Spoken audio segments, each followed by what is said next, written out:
Bonjour, donc je serai assez rapide puisque le temps est déjà filé. Pep Parcerisa est un architecte, enseignant, professeur à l'école d'architecture de Barcelone, un membre important et actif du laboratoire d'urbanisme de Barcelone. On a souhaité l'inviter parce que le laboratoire, pour plusieurs raisons, pour son travail et notamment le travail qui est mené en règle générale, dans le laboratoire d'urbanisme de Barcelone, le travail qui est mené en termes de recherche, qui est une recherche, je suis allé faire mon doctorat à Barcelone en grande partie pour cette question-là, qui est une recherche très liée au projet et très liée à une pratique. Il va nous parler de cette expérience, parce que cette expérience a maintenant, depuis l'an dernier, 50 ans. Le laboratoire d'urbanisme de Barcelone a été créé en 1969 et il a eu donc son anniversaire, ses 50 ans, l'an dernier. J'ai connu Pep à Barcelone dans le cadre de ce laboratoire, qui est un lieu particulier et très intéressant, avec une ambiance d'émulation très très forte quand j'y étais. Et j'ai pu commencer à travailler dans le cadre du doctorat sur des travaux que menait Pep à ce moment-là, notamment la Ciudad no es una hoja en blanco, la ville n'est pas une page blanche. Et on a pu ensuite se recroiser aussi dans un autre contexte, dans ce qui est intéressant, point intéressant par rapport au lien entre recherche et pratique, à Medellín en Colombie, où un des doctorants de PEP avait été propulsé, entre guillemets, impliqué complètement dans le grand projet de transformation urbaine de la ville de Medellín, qui a connu beaucoup de succès, en grande partie aussi, je pense, par le fait qu'il est appuyé sur une recherche, une capacité de recherche et de connaissance très très forte, mise au service ou en relation avec une pratique et un projet du coup complètement adapté. Pep, je te laisse la parole. Merci. Bonjour à tous. Merci Stéphane pour tes paroles sur notre connaissance. Je veux utiliser un texte écrit parce que je vais parler dans une langue que c'est pas ma langue. Je suis habitué à parler une langue que c'est pas ma langue parce que ma langue est le catalan, on utilise l'espagnol, mais on n'a pas l'opportunité d'utiliser le français chez nous aussi habituellement comme il y avait quelques années. Tout d'abord, je voudrais remercier l'invitation à cette réunion. Je trouve intéressant de penser, de discuter, d'échanger sur des expériences et des points de vue par rapport à la recherche en architecture. De plus, il semble nécessaire, puisqu'en architecture, il n'y a pas clairement des protocoles codés. La façon dont de la recherche est validée, la façon dont comme la recherche est validée n'est pas évident.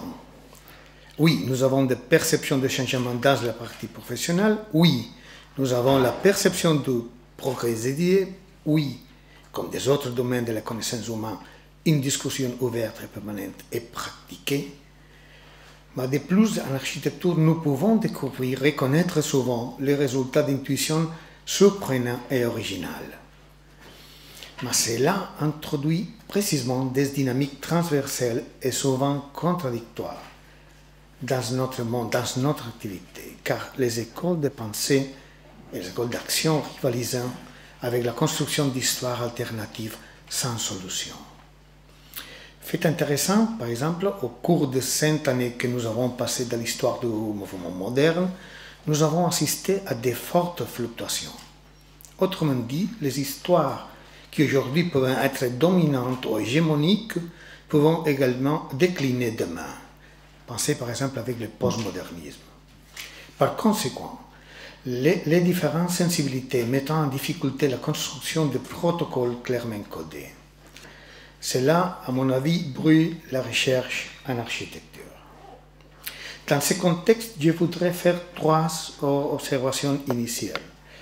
La première, notre mission en tant qu'architecte est étroitement liée à l'environnement, à sa présence. Nous sommes des agents de leur transformation matérielle sous les formes d'objets, bâtiments, espaces urbains, structures, relations systématiques. Notre travail est en attente de conditions générales qui ont évolué au fil du temps. Deux exemples séparés par 4 dessins. Le livre de Michel Schumacher, Small is Beautiful, de l'année 1973, à l'économie circulaire, aux protocoles environnementaux d'aujourd'hui. Notre travail est également en attente de commandes qui, à leur tour, dépendent des agents des clients, qu'ils soient politiques, sociaux, environnementaux, technologiques. Enfin, l'architecture est étroitement liée à l'évolution générale des pratiques sociales et des connaissances scientifiques et techniques. La deuxième observation initiale que je voudrais faire concerne une donnée implicite de cette rencontre promue par le groupe IDLAB. Il s'agit de reconnaître la recherche en architecture à l'université. Cela signifie des recherches par rapport à l'activité académique, car ceux qui les réalisent sont aussi des enseignants. Par conséquent, la question de la transmission de connaissances, c'est-à-dire quoi, c'est-à-dire comment, c'est quelque chose d'important, car la recherche et l'enseignement sont, pour beaucoup d'entre nous, les deux faces d'un même engagement personnel et vital. La troisième question que je voudrais souligner est que ce matin, je vais essayer de transmettre une expérience collective, pas seulement personnelle. Je vais essayer de résumer en quelques minutes l'expérience du laboratoire d'urbanisme de Barcelone. Les LUP, c'est un groupe de professeurs dédiés à la recherche et à l'enseignement à l'école d'architecture de Barcelone. C'était 1969. Manuel de Salva Morales a fondé le LUP à l'école d'architecture, un centre de recherche et d'enseignement à l'Université Polytechnique de la Catalogne, qui vient d'avoir maintenant le groupe 50 ans. Pendant ce temps, plusieurs promotions d'étudiants ont participé aux initiatives du laboratoire. Et nombreux professeurs ont effectué leurs recherches ici. J'aimerais pouvoir synthétiser notre message en quelques mots. Je l'ai fait en profitant de l'exposition que nous avons présentée à Barcelone l'octobre dernier. Le laboratoire est caractérisé par une recherche tenace et visait à rendre les actions des architectes plus conscients de leur impact urbain.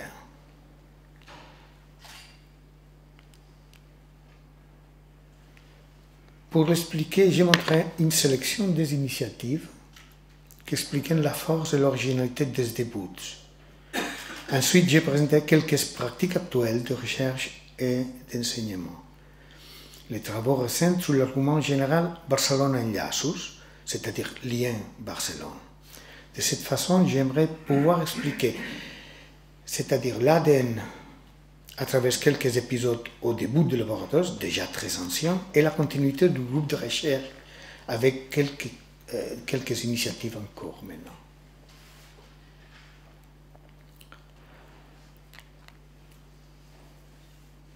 Le loop est né le cours 68-69 et s'est consacré à renouveler l'enseignement de l'urbanisme à l'ETSAB, à l'école. Il a réuni 5 jeunes enseignants, dont 4 architectes, dans le cadre le plus général d'une école qui comptait déjà plus de 150 enseignants. Très tôt, il a également été présent dans le débat public et professionnel à Barcelone. Le premier impact public majeur a été la prise de position critique par les associations de quartier face à un plan général de restructuration du littoral. Au début des années 70, l'administration municipale, une des dernières franquistes de la ville, a voulu transformer le littoral avec un grand schème directeur appelé Plan de la Ribera. L'administration a commencé la gestion du plan avec la collaboration des propriétaires des usines obsolètes qui existaient à cet endroit. L'option technico-politique officielle ignorait explicitement que cet immense secteur était occupé par une mosaïque très complexe de faits urbains.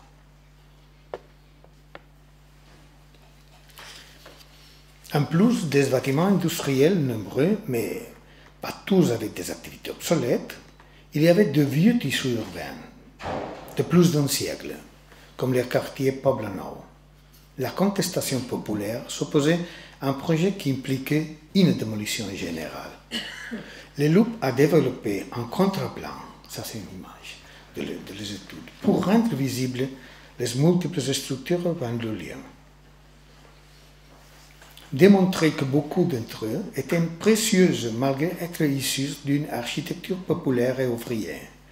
Il n'était pas raisonnable d'enlever ces structures qui correspondaient à des tissus urbains, des tissus sociaux vivants. Le LUP contre-plan n'a pas nié que le littoral de la ville devait être transformé. Ce qui était discuté est de savoir si la stratégie devait consister en un macro-projet unique et unitaire. Le LUP a proposé une autre stratégie complètement différente. Il a mis en valeur que des réponses ad hoc étaient nécessaires, section par section, tronçon par tronçon, qu'elles étaient le résultat d'une observation approfondie de la mosaïque existante. De plus, il a été proposé que les processus pour réaliser la transformation ne soient pas nécessairement uniques, que dans la dynamique de transformation de la ville, différentes stratégies urbaines étaient possibles en un endroit ou même dans une autre. Puisque 40 ans se sont écoulés depuis cette discussion, depuis ce moment, la ville de Barcelone a subi une transformation radicale de son front en mer depuis le milieu des années 80. Ce que nous constatons aujourd'hui est le résultat des transformations successives, avec des opérations de taille variable à un endroit ou un autre, et pas toujours dans le même registre. Transformations qui se sont dilatées au fil du temps, au point que certains épisodes sont encore en construction ou en attente. Enfin, d'une certaine manière, ce qui était passé et ce qui continue à se produire aujourd'hui sur la côte est la conséquence de la logique fragmentaire et diverse que le LUP a su anticiper dans son contre-plan. Les années de création du LUP furent aussi des années de mouvement professionnel et civique qui exigea de nouvelles lectures et de nouvelles propositions urbaines pour les clans de ville. Les procédures informatiques disponibles à l'époque trouvaient un champ d'application de la soi-disant analyse factorielle. Ils ont été un moyen de recherche de nouvelles approches de l'étude de la ville et du territoire à travers des paramétrages et la simulation des alternatives. En bref, dans la période qui a été appelée chez vous les 30 glorieux, Aprilia Equistica, la science des établissements humains, un urbanisme prôné par les agences internationales, par Konstantinos Dioxiades. Le LUP est né loin de ce point de vue strictement structuraliste. Sa présence, son optimisme débridé n'était pas partagé au laboratoire. Cependant, l'attention portée à la complexité des systèmes urbains et à la vision géographique du territoire est présente dans de nombreux travaux initiaux. Par exemple, dans les études sur les mesures d'accessibilité appliquées à la région de Barcelone, l'année 71, menées par José Luis Gómez Ordóñez, ingénieur des ponts et chaussures de l'équipe initiale du professeur du laboratoire. Plus de 2 décennies plus tard, cette graine, basée sur des études de topologie, acquise en vigueur, pour dire, renouvelée et inattendue. En collaboration avec la professeure Maria Robert de Ventos, nous avons entrepris un croisade dans les dernières années du XXe siècle pour défendre la nécessité de construire des lignes et des stations de métro à Barcelone. Dans les années 90, ces questions n'étaient pas à l'agenda technico-politique de la ville. Les projets de système de mobilité massive à Barcelone traversaient une phase presque incroyable de précarité et d'abandon. C'était une crise profonde, car elle n'est pas affectée autant que ressources publiques de les administrations. Elle affecte affectait principalement la manque de prise de conscience politique et technique largement répandue parmi les groupes professionnels dans les postes de direction de la Catalogne. Maria et moi, nous avons assumé la mission d'agiter l'opinion publique catalane. Pour ce faire, nous avons réalisé une étude comparative de 28 villes avec métro, afin de montrer que la raison urbanistique, ou si vous le souhaitez, de forma urbis, devrait être le critère fondamental dans la prise de décision sur les lignes. Et l'étude, accompagnée par des études d'isoccessibilité pour simuler l'impact sur les réseaux communs d'autres options alternatives de lignes futures. La disposition des lignes est le problème le plus important et le plus sérieux lorsqu'il s'agit de développer un réseau de métro. Et l'aménagement est un problème qui concerne l'aménagement de la ville dans laquelle il est implanté le métro. Le traçage du métro n'est pas une chose facile, était une chose transcendante car il est pratiquement irréversible. Encore une fois, les laboratoires étaient présents et engagés dans l'avenir de la ville.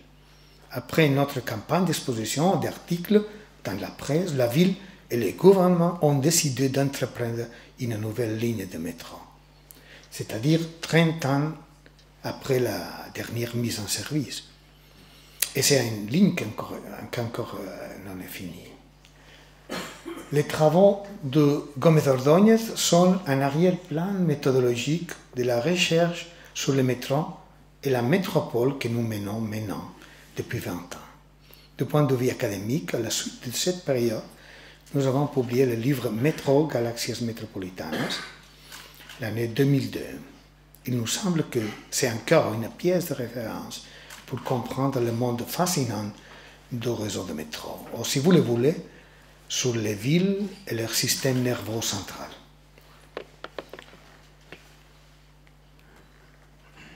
Ça, c'est une montre à Santiago, Chile, et ça sont les derniers travaux qu'on a fait au début du XXe siècle.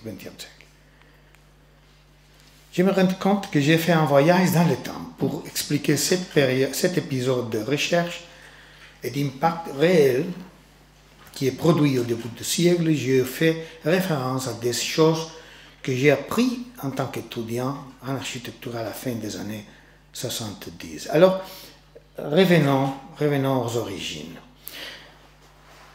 Voilà. L'exigence de préparer de nouveaux cours ou exercices pour les étudiants sont à l'origine de nombreuses recherches. Parmi elles, se démarque l'étude du logement et des quartiers informels, appelée urbanisation marginale ou COREAS. Dans la seconde moitié des années 60, ces nouveaux quartiers de la périphérie ont été construits en dehors de la loi et des promotions publiques ou privées. Ça sont documents issus des archives de la thèse de doctorat du professeur Jean Busquets, l'année 1974. Photographie des travaux de terrain, graphiques et diagrammes pour comprendre la question. La connaissance analytique de l'urbanisation marginale a été le fer de lance pour identifier les éléments d'une certaine décomposition dynamique de la ville. Lotissement, urbanisation, bâtiment. Ce qu'on appelle parcellation, urbanisation, édification. Les trois sont les éléments constitutifs d'un syntaxe urbain capable de comprendre la présence de tout événement urbain. Lotissement, urbanisation, édifice est un moyen de comprendre les processus au fil du temps. Pour un architecte, savoir comment ils sont et comment ils interagissent, c'est avoir un instrument d'analyse qui guide la capacité de conception. Les diagrammes, sont des versions initiales de ce qui a été systématisé les années 91-92 en tant que taxonomie des formes de croissance urbaine. Ce fut un moment de synthèse théorique. Ce moment a défini le corpus canonique avec lequel les étudiants en architecture de Barcelone commencent encore aujourd'hui dans la connaissance de ville. À Barcelone et dans d'autres écoles européennes et américaines, cette optique est partagée. Il est apprécié comme un net dépassement des analyses morphotypologiques habituelles dans le monde académique européen continental. Ces moments théoriques se déroulent en partie dans le cadre des relations étroites que le LUP entretenait avec le groupe Architettura de l'Istituto Universitario di Architettura di Venezia, c'est-à-dire le groupe des très connus architectes Carlo Imonino, Aldo Rossi, Gianni Fabi, Luciano Semerani et tanti altri. Et aussi très particulièrement avec à Paris Philippe Paneret, David Mangin et à Lisbonne Nuno Portas. Peut-être il est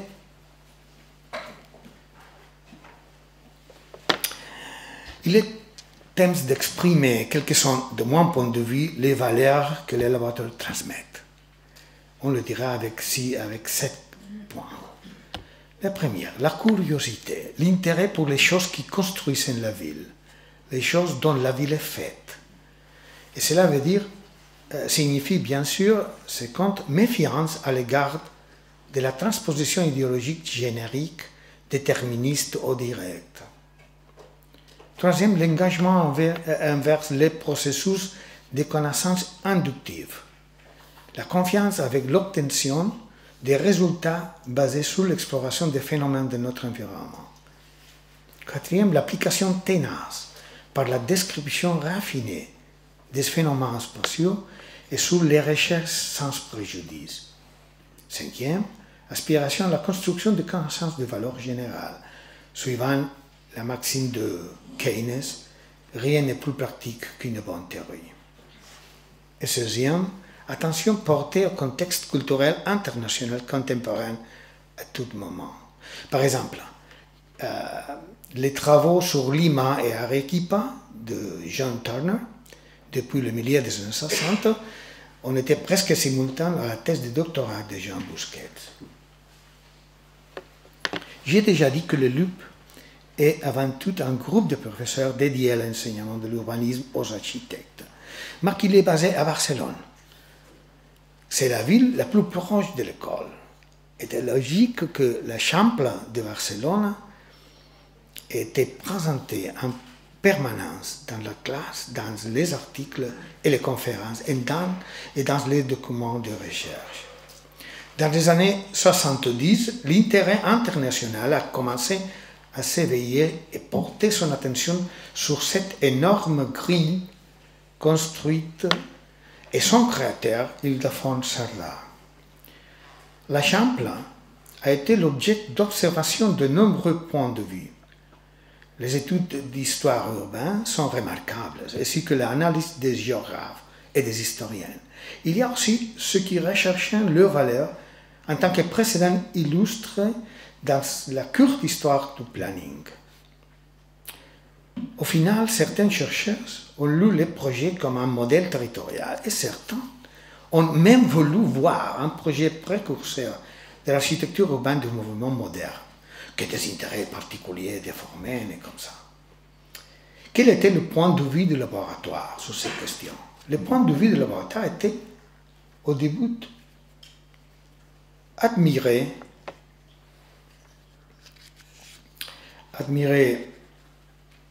les projets, admirer le Champla comme une réalité immense et incontestable, d'une interprétation positive et essayer de comprendre les clés de son succès. Les multiples études avec la matrice du laboratoire, commençant par déclarer que la Champla vit et fonctionne comme une chef-d'œuvre de la forme urbaine générale de Barcelone. C'est dans cette perspective que le projet que les sous-tend est étudié. Il s'agit de faire de la recherche sur le projet Cerdà, mais aussi de comprendre son obsession, l'obsession de l'ingénieur Cerdà, car les Champla commençaient à se développer de son vivant. À cette mission, il a consacré, Cerdà, sa vie. Il s'agit aussi de connaître les mécanismes qui ont permis la réalisation depuis plus d'un siècle. Donc, plus que le modèle et que son exégèse, ce qui a intéressé les chercheurs de Loop a été de les reconnaître comme un projet réalisé et construit. Les exégèses ont souvent désigné l'exemple comme un vie inaccessible, idéalisé, trahi, seulement partiellement réalisé. Pour nous, bref, c'est un succès extraordinaire, persistant dans un pays comme chez nous, soumis à l'évolution des constitutions, des lois et des guerres civiles. Ainsi, il est entendu que sa géométrie caractérisée était une question très intéressante. Certaines études comparatives des années 80 visaient à comprendre leurs similitudes et leurs différences avec d'autres mailles urbaines construites. L'objectif était maintenant de placer le Champs-Lacerda parmi les exemples d'établissements humains classiques de référence mondiale. Et ainsi a aidé à évaluer, à comprendre ce qu'il s'agit d'une case magnifique. Et c'est le travail du professeur Jean Bousquet a été énorme et constant. De notre point de vue, celui des architectes, c'est un enjeu central, car il soulève des décisions qui s'inscrivent dans la perspective du projet de ville. Et les projets d'une ville ont toujours une expression géométrique. Voilà, j'ai commencé cet article en soulignant que le Loop a été un groupe impliqué dans les débats et les initiatives citoyennes. Le Loop ne vit pas dans une tour d'ivoire. Entre les années 75 et 77, un soi-disant congrès de culture catalane a été organisé en tant que mise au jour générale après la dictature de plus de 30 ans en Espagne. C'était une éclosion intellectuelle et civique qui s'est répandue dans tous les pays d'une manière extraordinairement horizontale et participative. Là encore, les énergies du Loop se sont mobilisées pour apporter une contribution collective à ce qu'on disait la récupération de l'identité nationale. La récupération de l'identité nationale, disait Manuel Sola Morales, porte largement sur la mise en commun et la diffusion de l'image du territoire catalan. Le Loop a contribué à une exposition constituée de trois plans originaux des villes et de leurs territoires voisins à la même échelle, l'échelle 10 000, et à la même taille, de 150 pour 100 cm. Trois groupes d'étudiants et d'architectes, chacun dans une ville diverse.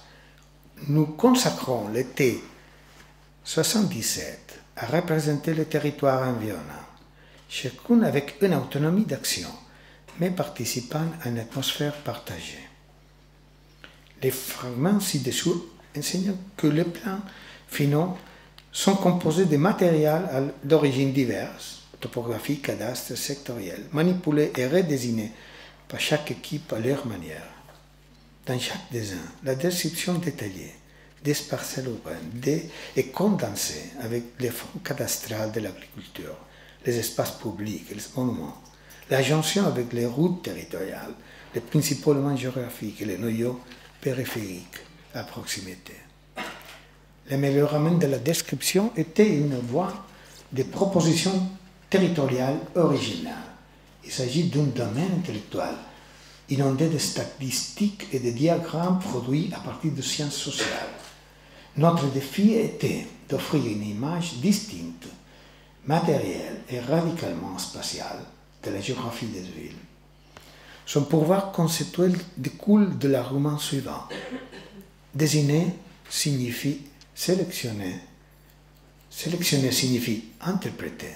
Interpréter signifie en quelque sorte de proposer. Le plan résulte de l'affirmation d'une vision du concret, du détail physique, des œuvres et du territoire. C'est comme une certaine dissociation effective de la continuité ambiguë entre projet et analyse, c'est-à-dire territoire littéraire, architecture conceptuelle. L'impact de cette exposition s'est fait sentir dans de nouvelles générations de plans et de projets qui ont été entreprises à partir des années 80 dans toute la Catalogne.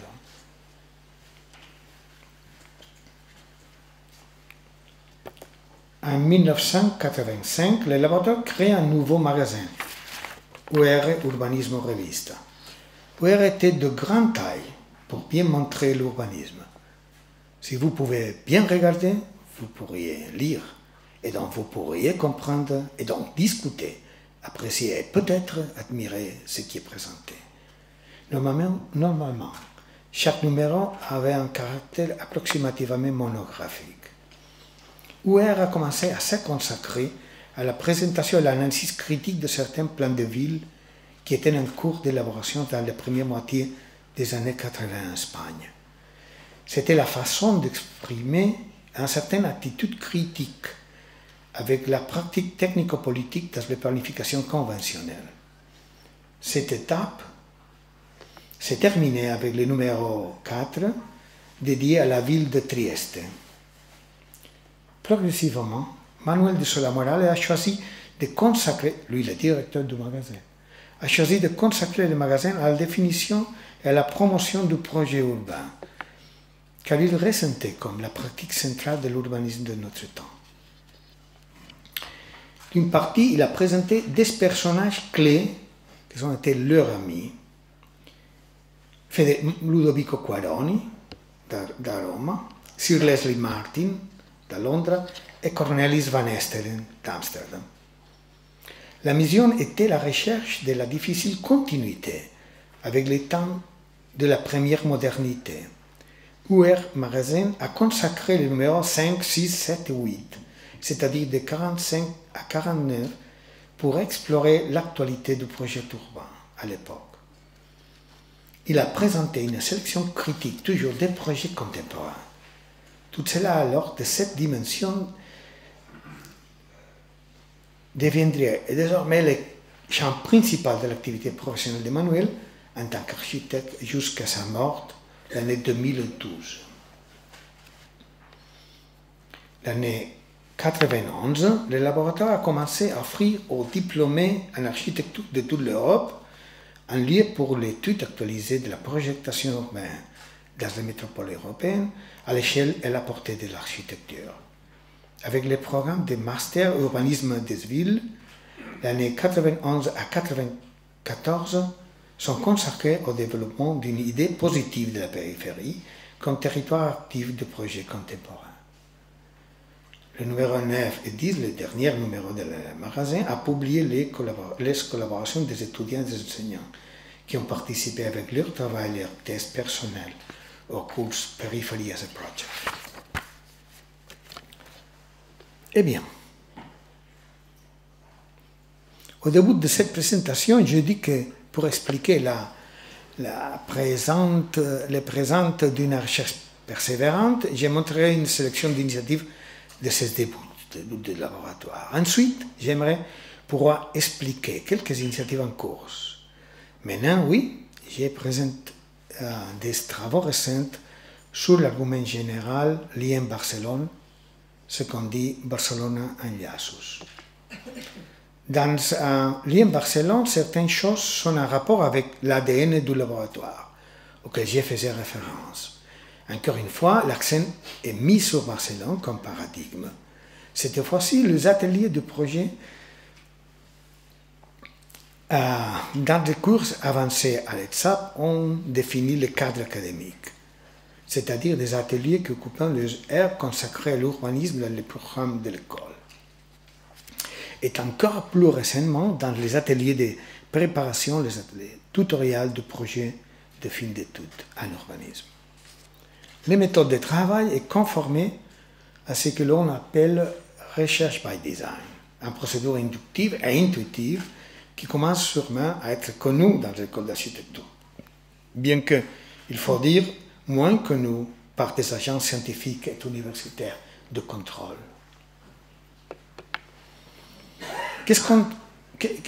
Qu'entendons-nous pour Barcelone, pour lien Barcelone? Qui cherche à identifier spécifiquement? Cette recherche s'inspire à l'histoire urbaine de la ville.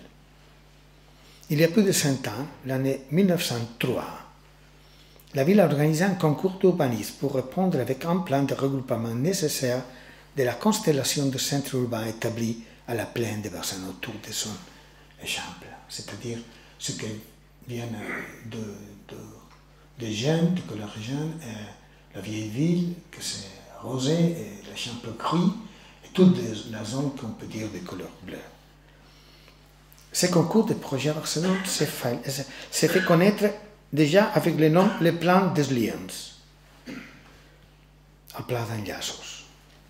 Maintenant, nous pourrons nous demander, c'est-à-dire un peu plus de 100 ans, s'il est raisonnable d'évoquer le lien pour l'avenir de Barcelone. Et la réponse est ça dépend. Et avant de répondre, il conseillait d'envisager un autre antécédent plus proche. Il y a pas 100 ans, il y a 30 ans, le maire de la ville, Pasqual Maragall, avec l'architecte-chef Oriol Bohigas, a réalisé les premières chaînes directeurs de l'art moderne, a défini et avait 4 zones olympiques.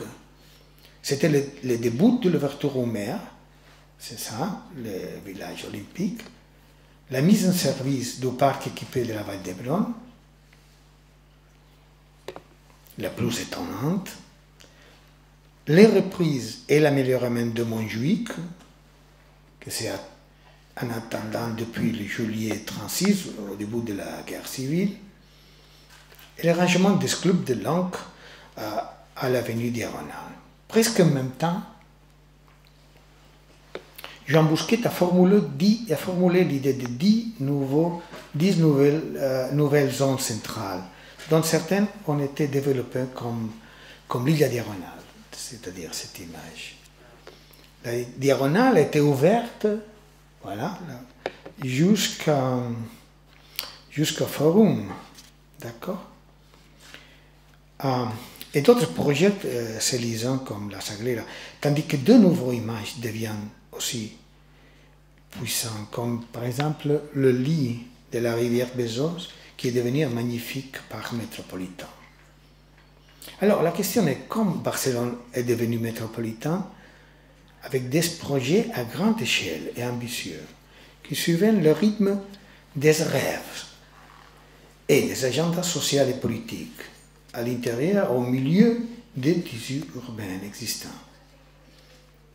Un processus dynamique, il faut dire des projets urbains intégrés, empruntés de l'idée d'Alejandro Echeverri à Medellín, désigné avec une première idée d'urbanisme, de faire un urbanisme plus urbain. Maintenant, nous pourrions nous demander, après un peu plus de 30 ans, il est raisonnable de rappeler les liens pour l'avenir de Barcelone?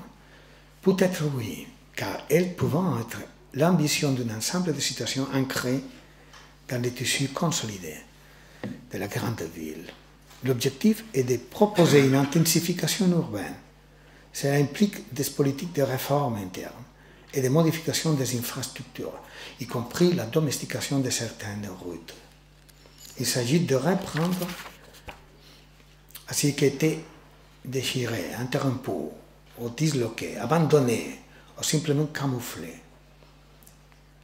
Hier, comme aujourd'hui, la Barcelone métropolitaine peut continuer à se construire, alliant la force des réalités locales et la présence de nouvelles dynamiques, d'accord avec une ambition urbaine toujours renouvelée. Nous l'avons appelé aller plus loin, parfois intensifier. Manuel Solà nous l'a rappelé il y a 10 ans, lors de 10 leçons sur Barcelone, en disant de nouvelles formes d'annexion, de nouveaux liens doivent être imaginés et bientôt pour que la force de Barcelone puisse vaincre les termes nouveaux. Ça sera peut-être le domaine d'imagination et d'audace les plus nécessaires pour la future Barcelone. Il est souhaitable de donner quelques exemples à ce type d'urbanisme de ville qu'on a essayé dans ces dernières années. Par exemple, dans les environs de Gran Via, près du domaine Belvigi, tout est implanté depuis 50 ans. Grands ensembles, hôpitaux, hôtels, liaisons autoroutières, bâtiments industriels. De nos jours, les choses urbaines ont acquis une force et une maturité suffisantes. Peut-être maintenant le moment d'évoquer l'absence de la ville. Au lieu d'être égocentrique, il s'agit de reconnaître ou de recréer des espaces et des stratégies communs afin de permettre d'imaginer quelque chose de différent qui articule les barrières et évite l'ignorance des voisins. Il s'agit de rapprocher les signes de l'urbanité à ceux qui sont plus éloignés. Il s'agit d'essayer, de la seule façon dont nous savons comment le faire, c'est-à-dire avec la proposition qui sont nécessairement des réponses précises et évocatrices, et peut-être efficaces. Un des œuvres les plus spectaculaires et les plus réussies de ces dernières années a été la couverture des chemins de fer. Cette image-là, à droite. La couverture des chemins de fer qui traversaient le quartier de Sens. On peut voir que la pente du toit coïncide avec celle de la place Sens et pourrait donc être utilisée directement comme une nouvelle plateforme dans le sens longitudinal pour les transports publics et pour les itinéraires pour les piétons et les cyclistes. Mais pour ce faire, il faudrait trouver de nouveaux nœuds de connexion avec les tissus urbains qui circulent à un niveau inférieur. C'est alors que les grands trains occupés par Citroën acquièrent une valeur stratégique unique. Dans le quartier de Sens, nous trouvons un autre exemple de problème en suspens. C'est à gauche. Pourrions-nous corriger l'effet de gonflage créé par les bâtiments de la gare construits dans les années 70 du XXe siècle, au lieu de les gonfler avec des hôtels? Pourrez-vous imaginer être plus perméable? Vous pourrez alors gagner en visibilité et en continuité sur l'axe Sens. La dignité des grands espaces publics autour de la gare pourrait se faire sous le signe d'un espace plus transparent. On le verra un peu plus tard avec une vidéo. Les collines centrales de Barcelone sont une présence religieuse et souvent inhabituelle dans les cartes mentales des citoyens de Barcelone. Cela nous a permis de poser quelques questions.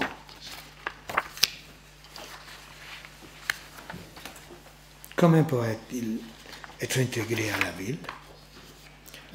La pression des visiteurs du Parc Güell, l'œuvre d'Antonio Gaudí, pourrait-elle agir à faveur des intérêts généraux de la ville au lieu d'être source de problèmes? Et encore, comment améliorer les conditions d'utilisation, de relations et d'approximation collective à ces collines centrales de Barcelone? Par exemple, désigner en diagonale ascendant, multiplier les itinéraires domestiques. L'introduction du métro câblé intégré au réseau métro a été aussi étudiée. Et l'avenue diagonale pourrait être une avenue urbaine, plus longue qu'elle n'était actuellement. Parfois, cela est justifié. Il était possible de discuter les trèfles entre les autoroutes. Au milieu d'une discussion coût-avantage, comment pouvons-nous démontrer la force des avantages futurs? C'est là qu'apparaît la force décisive des projets urbains. Bref, pour que la liaison soit en cause, il doit y avoir une tension entre deux ou plusieurs pôles suffisamment proches et bien définis. Il s'agit alors de désigner certains champs magnétiques.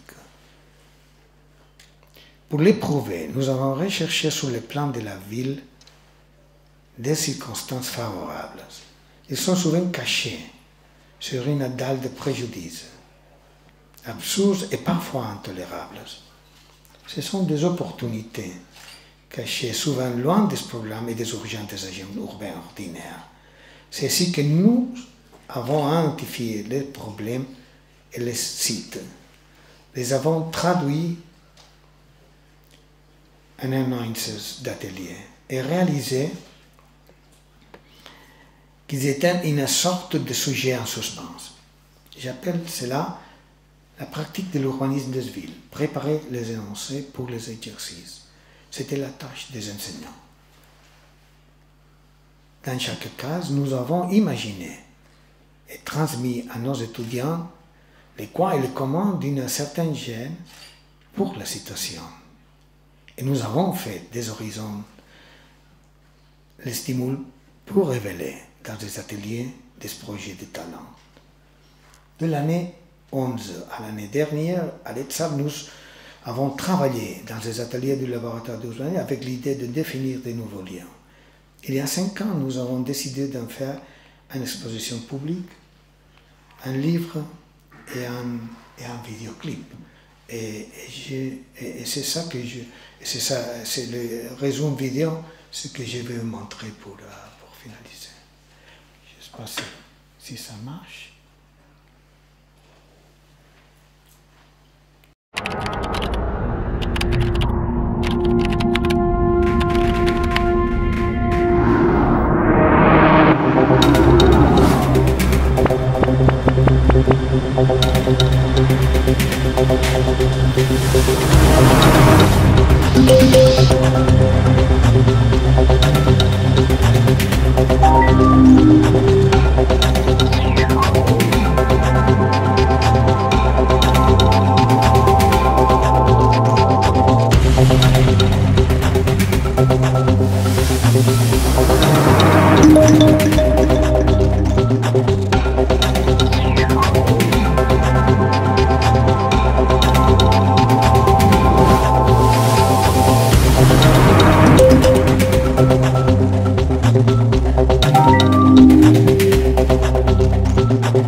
Merci beaucoup.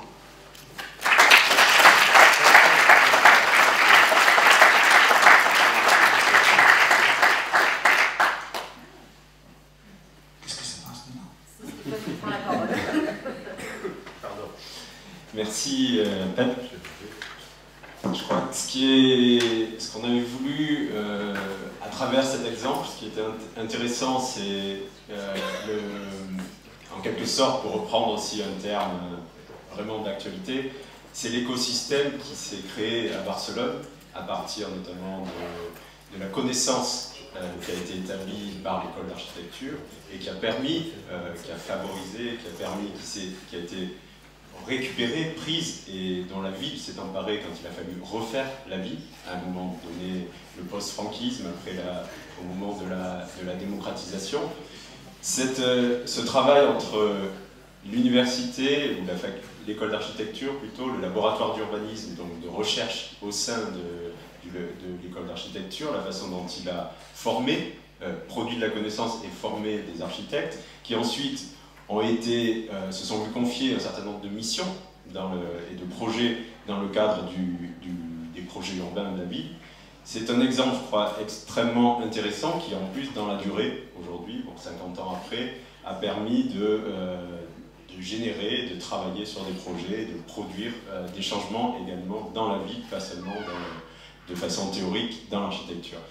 La question que je me pose, et que je te pose, ou la vie plutôt que je souhaiterais avoir sur cette évolution, c'est par rapport aussi, pour croiser un petit peu à ce qui a été présenté par les travaux qui ont été présentés par Xavier Bonneau.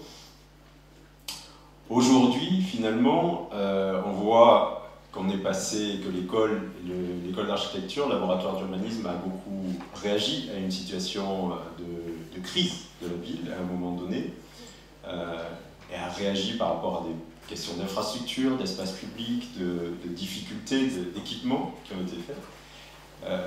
Elle a ensuite travaillé sur la récupération de la géographie avec le front de mer notamment, qui est un des exemples fantastiques de transformation de la ville. Aujourd'hui, on voit à travers les exemples présentés par Xavier Bonneau et les exemples que tu présentes aussi, sous-tendus un petit peu, toutes les questions notamment de territoire, de géographie, d'hydraulique, d'eau, d'éléments naturels ou de présence en quelque sorte du végétal et du vivant dans la ville. Point qui n'avait pas été finalement peut-être pas autant remarqué dans la méthode d'analyse que Manuel a mise en place, Manuel de Sola, sur la question de parcellation, d'infrastructures, de voiries et de bâtiments.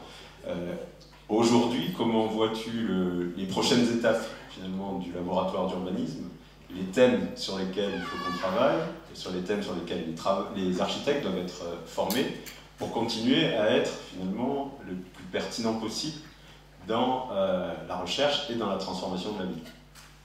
Bon, c'est une question d'agenda politique et d'agenda technico-politique. C'est-à-dire, pour nous, maintenant, nous aurons l'expérience avec les métros. Tu as une ville avec 5 lignes de métro, tu as une ville qui a le métro depuis l'année 1924 et d'une manière incroyable commence en période des années 80-90 où on pense que c'est une ville pour les trams. C'est-à-dire d'une mesure et qu'on n'a pas besoin de faire des politiques sur les métros.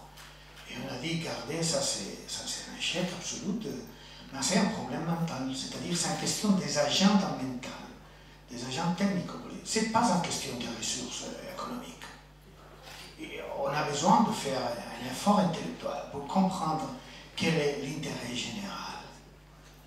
C'est-à-dire, on travaille sur l'intérêt général. On peut travailler avec, pour une agence privée, ça n'importe pas. Mais on a besoin de chercher ce qu'on appelle l'intérêt général. L'intérêt général, pour ceux qui travaillent sur l'urbanisme, les architectes de l'urbanisme, signifie faire développer la ville. Développer, pas la croissance comme une question de mètres carrés, une question absolue, mais développer les structures dans la ville. Être capable de travailler sur ce qu'on ne dira pas en travaux, soi-disant,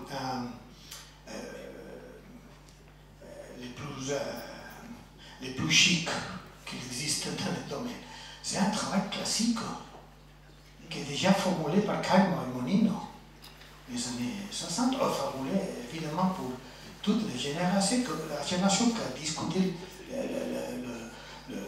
les dérangements du mouvement moderne dans le transfert.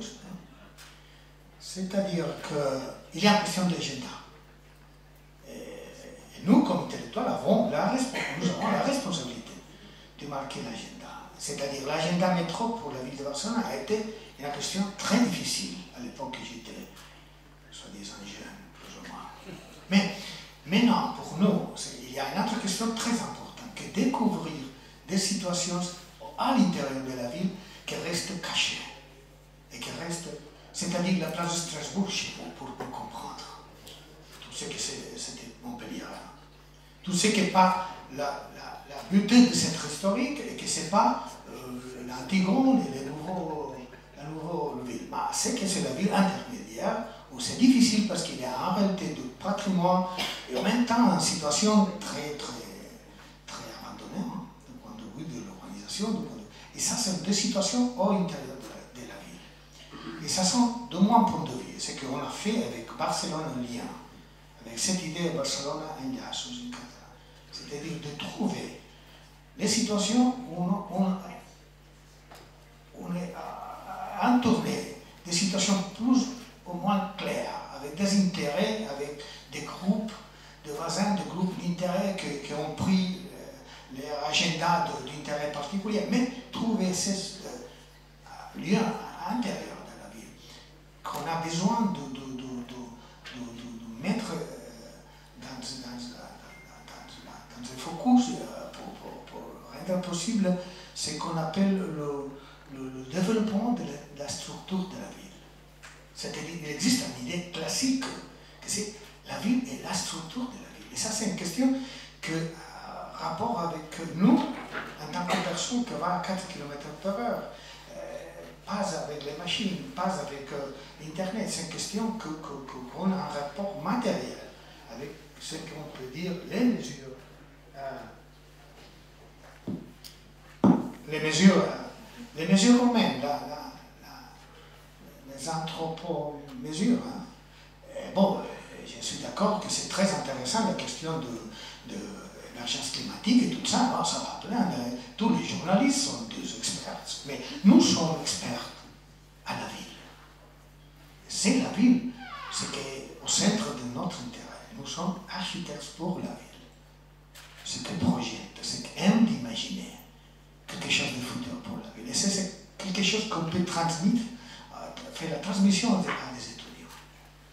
Et pour moi, c'est la question plus importante sur la recherche, c'est de mettre la recherche à côté de l'enseignement. On a fait la recherche parce qu'on était enseignant, professeur. On n'a fait pas la recherche comme une question esquissoïdée, diverses. Tout ce qu'on a montré, ce sont des travaux faits, partagés avec des étudiants. Et c'est dans le domaine de l'école qu'on a l'opportunité de trouver un chapeau pour penser le futur. Oui. Ça, c'est mon point de vue. Excuse-moi. Je voulais vraiment vous remercier parce que d'abord j'ai été plongée dans une émotion un peu historique, si je peux dire, de votre qualité qui m'a toujours paru dès les années 70, 80, enfin, je suis 80, de poser toutes ces questions dans le champ disciplinaire de l'architecture. C'est ça qui a été votre force, et je crois que la première fois que j'ai entendu une conférence de Sola Morales, il nous parlait à la fois de la ville et de la reconstruction du pavillon de Barcelone. Donc il y avait une énorme intégration dans l'enseignement et dans l'attitude politico-urbaniste, parce que pour moi c'était très lié les deux, à toutes les échelles de ce qu'est la discipline architecturale et comment celle-ci peut répondre à des questions posées par le futur, disons d'une certaine manière.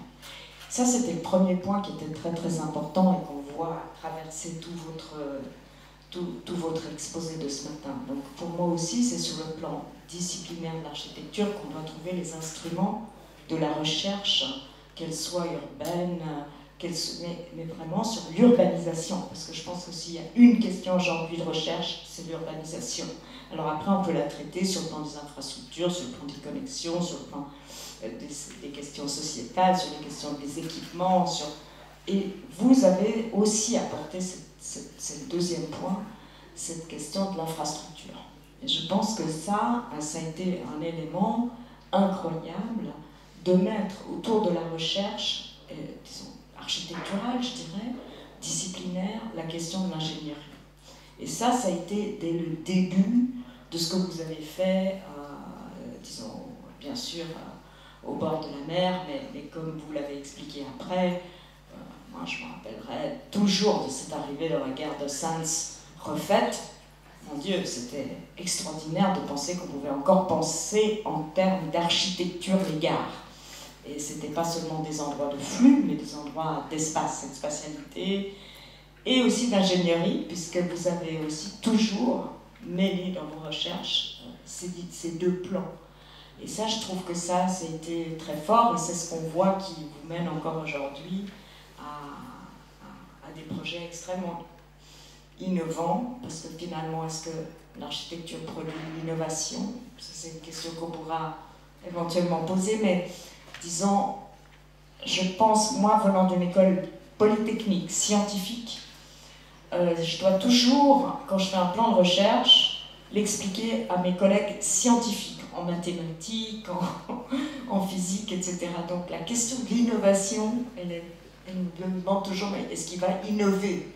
Je ne sais pas, je dois chaque fois réexpliquer que la question est peut-être un peu plus complexe pour nous, dans votre cas disciplinaire. Mais je pense que vous avez réellement, quand même, d'une certaine manière, innové sur certains thèmes, et non seulement sur les thèmes, mais sur les solutions que vous avez données aux choses. Et je crois d'avoir remis le transport au centre de la question de l'urbanisation.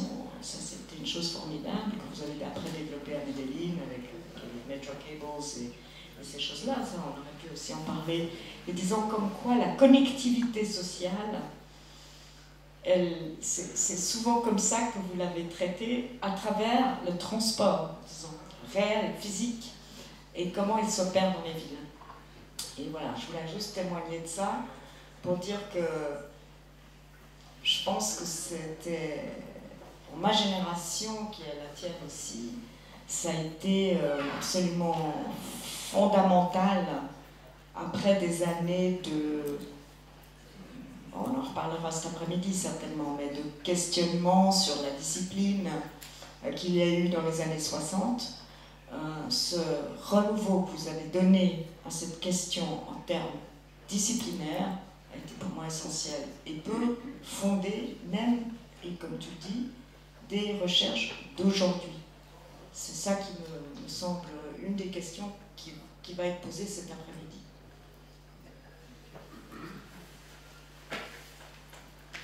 Je voudrais seulement, merci, souligner quelque chose que Xavier aussi dit ce matin avec son intervention sur la question scientifique. On a besoin de travailler sur la théorie, mais c'est clair qu'on n'est pas un scientifique, on n'est pas dans un domaine scientifique. On a besoin de la théorie, ça c'est exactement le point. La théorie peut être gérée de façon assez diverse.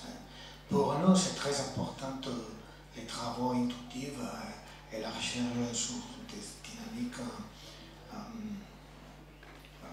avec cette dialectique, ça veut dire travailler avec les sujets concrets, avec la question matérielle. Ce que Julien Palesma, par exemple, nous raconte sur l'importance de la paix, l'importance de la séparation, l'importance de l'architecture, d'être capable d'un regard plat, pas spécifique, un regard un peu brûlé. Est-ce qu'il y a d'autres questions?